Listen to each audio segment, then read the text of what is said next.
What's up, guys? Vac Sports Media here with the one and only Alex Birdie. Today we're going to be talking about MLB restart plan and much more. So let's start with the first topic. Is the MLB restart plan good? Alex Birdie, let's hear your first take. All right, so I think the MLB restart plan is good. I'm just mad because, like the owners were so greedy. We could have had an 80-game season, 100-game season.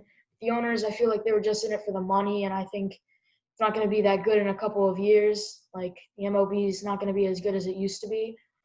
I'm just happy we're able to watch. And also, I heard that like select teams were doing like season ticket holders. You were able to send in a picture of yourself, and you get to get a cutout, and they get to put it in the stands.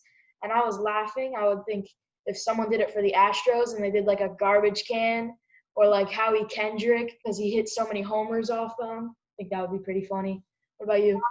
I agree. The only thing that I don't agree with was they waited for almost a full month to decide how many games, and then they wait till the end of July to play.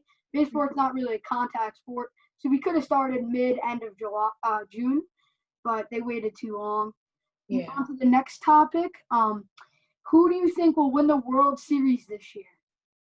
You want to start? You again. All right, I'll start. So there's a lot of different matchups, to be honest. I think the one everyone's expecting is Yankees versus Dodgers. I think that's a given. There's so many teams that can make it, to be honest. And you got to think, like, it's only 60 games. So teams like the Mets that are, like, notoriously good in the beginning of the season, and then they just fall off at the end. Yeah. They're going to be so much better. They're going to be in such a better spot than a team that gets hot, like, later in the season. And yeah, so you got to think the Athletics, the Angels, the Nationals, the Braves, they all have a good shot of making it. And I think something fun would be to see Mike Trout versus Kershaw. And I think he would hit it out of the stadium every time against Chokeshaw. I hope it's Yankees versus Dodgers, though, and I hope it's a Yankees in 6. Not to be biased, but I do like the Yankees. Yeah, me too. I got the Dodgers winning it all. They make it almost every year and never seem to pull away with it. Yeah. They've got guys like Cody Bellinger, Muncy. They have so many great outfielders that some might have to play DH. Well, it's an National League. Some might have to be benched. Then there's a sleeper team as the Angels. If Trout plays, they could go very far. And like you said, the Mets start off really hot in the beginning of the season, but they fall off. But with the shorter year, they could have a high seed in the playoffs, which leads them to go farther. I'm also really liking the Yankees, of course, having a monster team. The pitching, I don't think is quite there, but they did sign Garrett Cole, and hopefully Tanaka will be ready to go by the beginning of the season. So it could be an interesting year. I also like the Phillies. They're good every year, and now Bryce Harper is supposedly going to have a better year. We're going to have to see. I hope so. Yeah, I love seeing Bryce Harper succeed. Yep. He's crazy. He's very fun to watch, though. He's very exciting. Yeah, and I would also like to see Tampa. Tampa has a team where they make the playoffs, but they just don't have a star player. But they don't need it. They're such a sleeper team. They're very in depth. No, but the worst part is nobody's gonna watch their games. Nobody wants to watch Tampa. Like they don't want to drive to their stadium. Yeah, but then you also got the Braves, and you also have the Twins, two teams with. Yes, the Twins. I forgot about that. The Twins. Yeah. They got to get pitching. The Twins with pitching will be unstoppable. They got Donaldson, Sano, a lot of other people that like I can't think of right now, but the Twins are one to watch out for. Well, they were going to sign Yasiel Puig, and he got COVID. Yeah, but then they cut him off because he got COVID. That's crazy. So it's going to hurt them to have no Nick Markakis and now no Yasiel Puig. Yeah. What do you think A-Rod's going to do with the Mets? That's something to look out for. I would actually be excited to see him by the Mets. I want to see how he could turn that team around. I hope so. Of course. That would be awesome. All right. On to the next topic. We have the GOAT and the future star. My GOAT is obviously the man Babe Ruth. He obviously changed the game. If you go to before Babe Ruth was, playing, yeah, it was a small ball game. There was not a lot of home runs. After he played, like today, it's all home runs, RBIs. It's crazy. He was third in home runs and has 7 World Series rings. Excuse me. Yeah. I agree. And he had not as much bats, and the balls weren't juiced. He's like the Stephen Curry of baseball. Like, he changed the game for forever.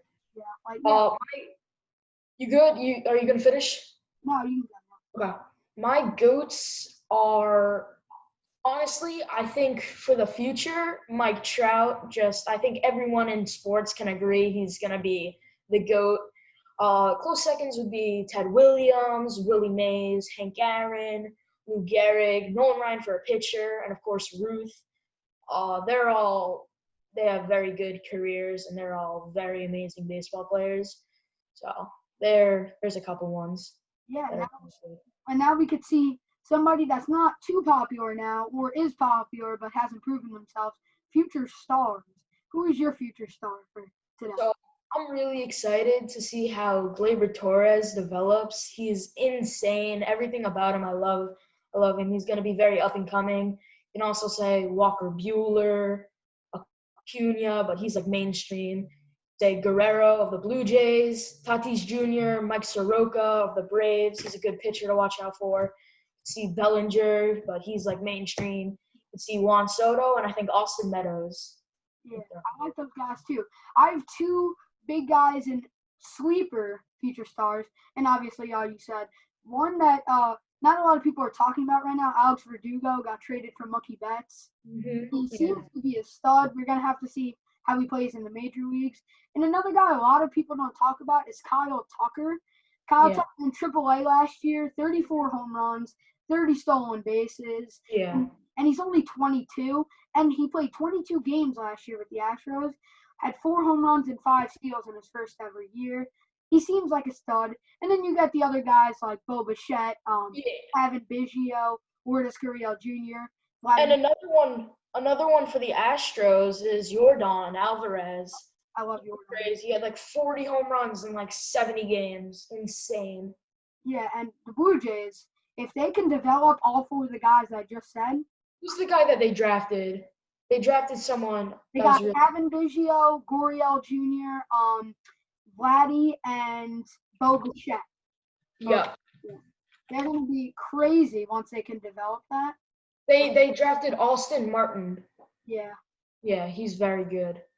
Yeah. So, yeah. It takes a while for the MLB players to develop, but we're like the only team in sports, the only sports in all of sports that has minor leagues, so they get like that extra edge to develop, so they're not expected to be stars at 20, you know what I mean? Like basketball, Zion Williamson came right in at like 18, and he's only not 18, he's like 20 now, and he's playing, he's a starting player. Yeah, ESPN keeps talking about him.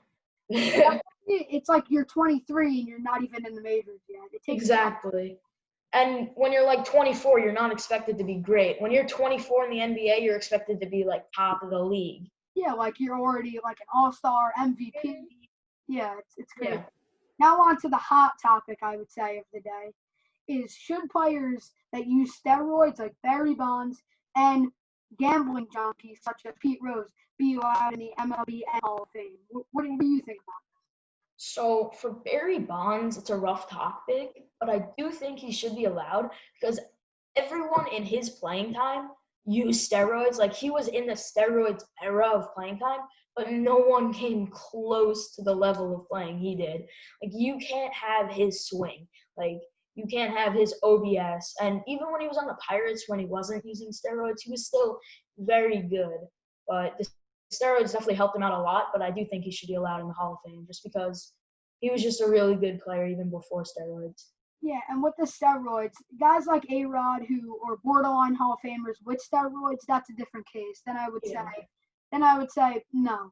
But guys like Barry Bonds, who if they didn't take steroids would be guaranteed Hall of Famers. I mean, yes, it does give you the extra edge and a little bit more push, but you still need the hand-eye coordination. Yep.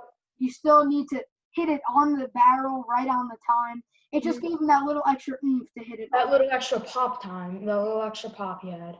And then going to the gambling guys, I don't understand at all why Pete Rose is not in the Hall of Fame. I mean, he gambled after his career was over when he was a coach. Yes, maybe he should have been kicked out as a coach. But as a player, you're going to penalize him by not making the Hall of Fame. Yeah. In my opinion, one of the greatest players of all time. Hitters. Well, what do you think about Pete Rose? So Pete Rose, I said, like, no doubt in my mind he should be allowed into the Hall of Fame. I didn't do that much research, but I'm pretty sure as a player he gambled maybe one time. But, I mean, he has the most hits ever in MLB. Just for that to be thrown away. Like, he has more than Ichiro, Suzuki. He has like 1,000 more hits than he does. And just be thrown away because he bet. And the funny part is, I think he bet as a player, or maybe he bet on a coach. He bet on his own team to win. Yeah. That's the stupidest part. Like, if you're betting on the other team to win, like the Chicago White Sox in 19, and you're like throwing the game on purpose, yeah, get out of here. But if you're betting on your own team to win, then what's the point? Like, it's to me it doesn't make any sense because you have a guy like him who didn't do any drugs like that we know, has a fantastic career, and then he can't make the Hall of Fame because he gambles on his team. If you're gambling on the other team, that's shady, like you're giving them money to throw or something like that. But he's gambling on his own team because he has belief in his team. And then you're going to throw away his career, even though he was a coach at the time. Exactly. Sense. But I really couldn't tell you. I mean, and they investigated it all. He didn't pay the other team to throw it on purpose. He bet on his own team. He only did it once or twice. It's just stupid. I don't understand. But that's what I think about that. Yeah, I mean, since we have some more time, we could just throw in some random questions. This is a weird question. On opening day, Scherzer versus Cole, who do you think is going to take the dub? I don't know, man. It's at Nat Stadium, I think, right? Yeah, I'm pretty sure it's in Nationals. The Nationals definitely have the edge on that. I do think, not to be biased, but I do think the Yanks are going to come out on top because the Nationals, they don't have Harper. I mean, even though they won last year, but they don't have Rendon. It was either Rendon or Strasburg. They signed Strasburg, but Rendon was a big piece for them, and Juan Soto is going to have to carry really hard. Yeah. And I think Cole, since it's his first game, I'll give him a little lenient, but I do think he's gonna have a good outing. So I think the Yankees. I mean, on the pitching side, I would say Scherzer's gonna have a better game. Cole's on a new team. He's in a different stadium. He's just got to adjust to that. But the hitters, I mean, as we know, baseball is not a one-player sport. Basketball, we can argue a little bit on that, but guys like Trout, right, has obviously one of the best players in the league, if not the best, and he cannot bring the Angels to the playoffs. And if they do, they don't go far because you need that team around you. You need everybody. It's got to be a team contributor. If they would have re-signed Rendon with Soto, that would have been dangerous. But when going against the Yanks, you got Judge, you got guys like Stanton, Glaber, DJ LeMahieu. Yep. It's going to be hard to win, but pitching could be more important. We're going to have to see. They're two very good pitchers. It's definitely going to be a pitcher's duel. It's definitely going to be a low-scoring game, even though they have really good hitters on both sides. But something to watch out for. So I think that's going to be a good opening day lineup. All right, and this is going to be a very interesting question. Okay. We all know the Astros cheated. We all know. Yeah. And we all know they have good players. So do you think that these players were good because they cheated? And do you think the Astros will still be good without cheating? Okay, this is an interesting question. I like this question.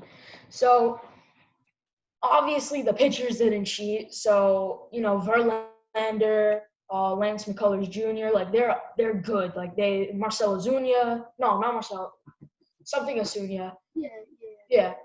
They're all good. They're all good pitchers. Yeah, they're all good pitchers. So they're out of the lineup. They're out of question. They're good. They've proven themselves, and they don't cheat. For the hitters, on the other hand, like Altuve, Correa, Springer, I think they're good. I think cheating definitely gave them a huge advantage, and I think that they should be banned along with their coach and general manager for a year at least. Because if you cheat for that long, especially in the World Series, like in the playoffs, it's one thing to do it in the beginning of the regular season, but when you do it in the biggest game of the years, it's uncalled for and it's just unfair to other players. The Yankees, they could have won the World Series. The Dodgers could have won the World Series. The Astros took that away from them. Well, something that I was thinking about the other day is really like it'll go down in its history that there will always be an asterisk next to their World Series championship. And I think like even though they should got penalized more, that takes a toll on a team knowing they won the World Series, but there's always going to be like, oh, you didn't deserve it, you cheated. Yeah. Just that. And then going back to like if they're going to be good, I mean, Altuve is a star player. If they I don't know. I didn't really read too much on it. Did they cheat in the regular season? I don't think they did. I think it was just. I think they cheated in regular season, to be honest. I mean, they got those. They got Springer. They got Altuve. They got Bregman. But we're gonna see how they play this year, and if they don't play as well as they had in the past, it really shows how cheating took so much. And also, you got to think about this. I did a little research on this. In their home, if you look at their home and away averages for batting averages, it is insane. I think Altuve had a 122 away average and a 400 home average. So that's one thing to look at, how big of an advantage they had because they cheated. Their batting averages, their margin is like 300 points off because when they're at home, because they had that advantage for center field, like the center field camera. So that's another way to know how big of an impact cheating had. Well, since we're on the cheating scandal with the Astros, remember when he didn't want to rip off his shirt? Do you think that tattoo was a cover-up, or did he have a buzzer under him? Such a cover-up, man. I can't believe it. And they don't even say sorry for it. Like, we all know you cheat. And they're like, it didn't have an impact on the games. What are you talking about? It didn't have an impact on the games. They didn't apologize. Like, I would be still mad, but I would be less mad if they like said, like, man to man, I'm sorry. What I did was wrong. We're not going to do it again. Let's just move on. I'll be like, okay, fair. But they're like, nah, not even going to talk about it. So I think the tattoo was a huge cover-up. I think he had a buzzer right here that told him if it was a change-up, curveball. And the Red Sox also got in trouble for cheating, but we're really only talking about the Astros cheating scandal. I wonder why people aren't putting an asterisk next to the Red Sox World Series. They cheated. They won the World Series. Is it because they haven't won in a while, or I don't get that. I guess it's because it's not that big. I think the Astros use like Apple Watches and iPads and like spy cams and stuff. But I don't know. Maybe it's because it wasn't like at an at bat that's like really helping them, unless they used buzzers as well. But we don't really know that. But I don't know. And since we're both Yankees fans, I wanted to ask you this question. It's not just the Yankees question, but do you think Giancarlo and Edwin Diaz, who both supposedly are going to have great years this year, which they had horrible years last year, are they really going to improve this year? For Edwin Diaz, I'm not very sure. I mean, he had a horrible year last year. Like, he was blowing saves left and right. I don't really know that much about him. I hope he has a good season this year. But for Giancarlo, he's interesting. My dad always loves screaming at the TV when he strikes out, which is like 2 times a game. He's basically what 2020 baseball is, or like the 2000 years. What is it? Like the 21st century? Like, it's either strikeout or bomb. Yeah. That's basically what Stanton is. Yeah. And the thing with Stanton is he's either hurt or he is sometimes afraid to swing. Like, since he came from Miami was a monster. Like, we don't even 9 home runs in 2017. You can't throw shade at him. But when he comes to the Yankees, it's like he's a complete new ball player. Mm. It's kind of like he's nowhere close to being as horrible as Chris Davis was. But right when Chris Davis got his contract, all of a sudden he started playing horrible. Yeah, it's like wondering if Giancarlo is going to start doing that now. I think if Giancarlo gets a good hitting trainer on like curveballs, because he kept striking out against curveballs like every time, like down and away sliders, down and away curveballs in the dirt. If he can get someone to teach him how to like recognize the curveball and where it's going to end up, and to not swing because he always swings at them, I think he'll be a lot better. Yeah, and like we were saying before, since we just talked about Edwin Diaz, the Mets always start off hot and then they fall off. Do you think that they can stay hot for those 60 games, make the playoffs, and then stay hot a little bit more? Because as we know, the Mets, they're usually hot for about 30, 40 games, and they start to decline. That's going to be very interesting to see. I mean, what do you think about that? And you also got to think they have a new manager, so it's going to be interesting to see how he clashes with this team. The GM did a great job. Their trainers are doing good. I think, Cespedes is coming back. Syndergaard and DeGrom, they're always consistent. They're always good. You just gotta, for the lineup, and you just gotta have depth. And I do think that they're going to be good through 70 games. It's just interesting how the manager is going to work with them. So what do you think? I mean, with the new manager, it's always tough to get that chemistry going, especially during this time. But if they get like Wilson Ramos and Edwin Diaz, both having horrible seasons last year after signing, well, not signing because Edwin Diaz got traded, but after that big contract, if those two guys and Robbie Cano can step up this year, and make it far, because don't forget they got Pete Alonso and you gotta watch out for Pete Alonso. He's gonna have another stellar year. If Conforto can stay consistent and Cespedes can stay healthy, I think this is a team. Yeah. But the thing is, we've known that the Mets haven't made the playoffs in a while. They're not great. So in the last couple years, I'm not talking about this year because Mets will probably have a better year. Do you think they wasted DeGrom's years? He did win Cy Young, but he's not getting as much recognition as like Cole, who won the World Series. Yeah, it's just I think the Mets are wasting his talent because he's obviously the best pitcher in baseball, better than Cole. But the Mets are just so terrible at the end game stretch. I just feel like his talents aren't going to as much use as they could be on like a team such as the Dodgers or the Yankees or the Braves. But it's going to be exciting to see how the Mets can end up in those 70 games. I hope they're good. Maybe watch them go good through 60 and then just fall apart in like the first round. Yeah, I mean, hopefully. I mean, I don't dislike any team, but it's going to just be interesting to see. I'm so excited for next week. Finally get sports back. Yep. Baseball starts. The Yankees Basketball's coming back in 2 weeks. Yep. Basketball's going to be back, and then hockey's going to be back, the playoffs. It's going to all be interesting.